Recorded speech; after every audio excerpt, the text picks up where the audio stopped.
Transformers, more than meets the eye. Autobots wage their battle to destroy the evil forces of the Decepticons.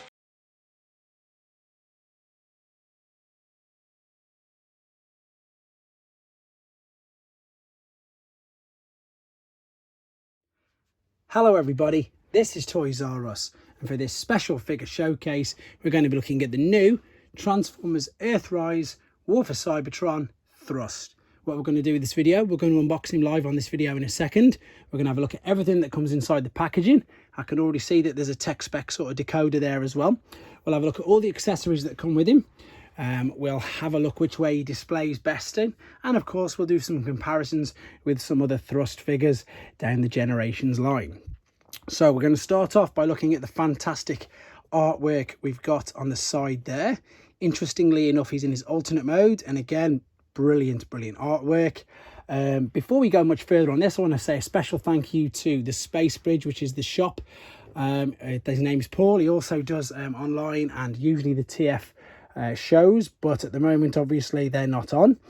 This is where I got it from, to be honest. So this was only available in America, so he really did well at managing to get one of them in. So this is where I purchased it from. There's the fantastic Earthrise artwork, and okay, let's have a look at him then. Let's get inside, hopefully not damage the box too much, because I want to keep the box obviously as neat as I can.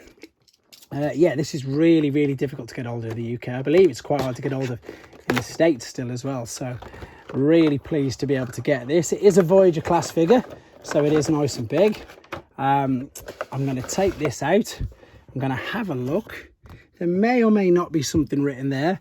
Usually it doesn't look like there is, but I'm going to have a go anyway. Again, this is the beauty, I suppose, of these videos. As you can tell, if I've not seen any of the videos on this at all, I like to do that with some of the newer figures. And exactly like I say for you guys, when I do the switching between each mode, I'll do it.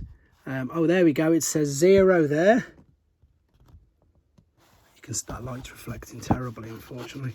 I think that's about it. It just says 0 there. As I say, I don't do the transformation process on camera because I don't want to spoil it for you guys.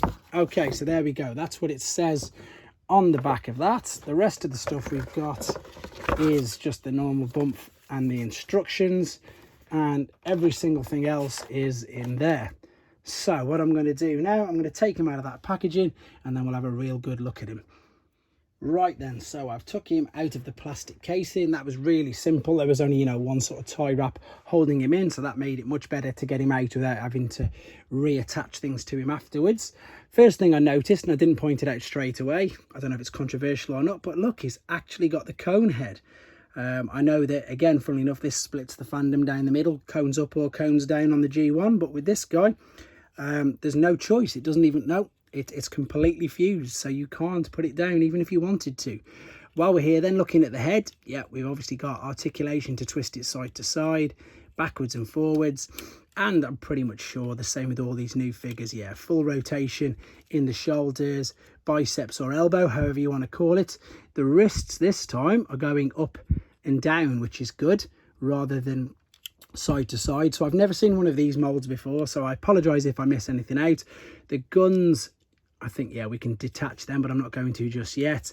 There's no waist there, I don't believe. No, the waist is fused. However, you can turn the legs at the hips in all directions. There's a knee bend, and there is, yep, there's an ankle tilt as well. So there's all the articulation that you're going to need. You've got some beautiful detail there.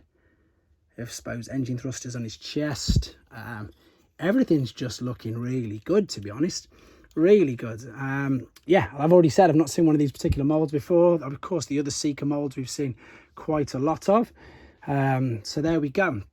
Right, what I'm going to do now is I'm going to transform him into his alternate mode, and I'll come straight back to you. Okay, then we're back, and I've transformed him into his alternate mode. And again, quick apologies for not doing it on camera. 2 reasons: 1, to keep the length of the video down, and 2, not to spoil it for yourselves. So I've just wedged it up on, funnily enough, the bubble to G1 thrust, if you're wondering what that is, just so we can do a comparison in a second. And to be honest, the transformation was nice and slick. It was a little bit difficult. The alternate mode I think is fantastic though, and the best thing about these particular jets is there's no bits obviously that come off on this at all, apart from just the blasters. That's it. Everything else is still fully attached. It doesn't come off, even if you're a bit useless sometimes at transforming things like myself.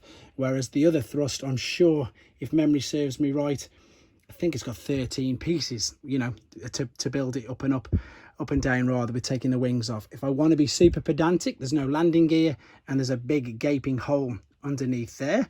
I kept checking to make sure to see if it was right, but no, that's the way that it looks like it's coming out. And just to confirm it, I also checked with the instructions, and as you can see, you'll see now when I show you the instructions, it took the 23 steps, but then on that very last page there, the 180, see there's the gaping hole in the middle. So that's just me being picky, but let's be honest, if it's displayed in that mode, you haven't got a clue. You can't tell at all. With regards to the comparison which I was on about, there is the G1, and it's a brilliant likeness. Perhaps we could have obviously had some Decepticon logos on the wings. The newer one is just that little bit bigger. You can just see that it's sticking out the bottom. As I say, there is landing gear on the original G1, not on this one, but I'm a big fan. I am a big fan of this. I can see why people have tried to get it. Again, I don't know why Hasbro do it. I don't know why they make things so hard to get hold of, and especially for us guys in the UK, but thanks again to the Space Bridge for enabling me to get this. So I'm going to come back for the final time. We're going to have him in robot mode, and again we'll do some more comparisons and just round the video off there. Okay, then we're back for the final time, and he looks stunning. And again, just to quickly clarify what I meant about taking the parts on and off, I've quickly checked with a G1 thrust, and there's 13 accessories on here. So the fins and everything all come out of there, and a lot of the times you did need to take a few of these off just to do the transformation. And ironically enough, through transforming him back, I have also found out that you can detach the wings as well. They do come off relatively easy with no problems, and you can reattach them. But the good thing is, as I say, that as you're doing the transformation process, you don't need to take anything off. You can also take off these little fins at the bottom as well.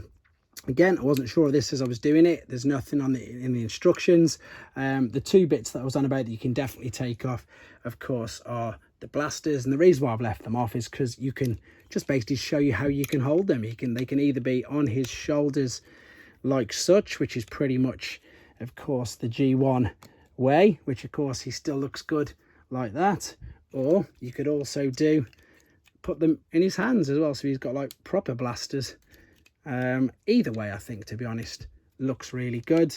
Of course, the articulation on this guy is brilliant. The posability is brilliant with the guns like that. He looks really good. And I will quickly just do a comparison again with the G1 figure.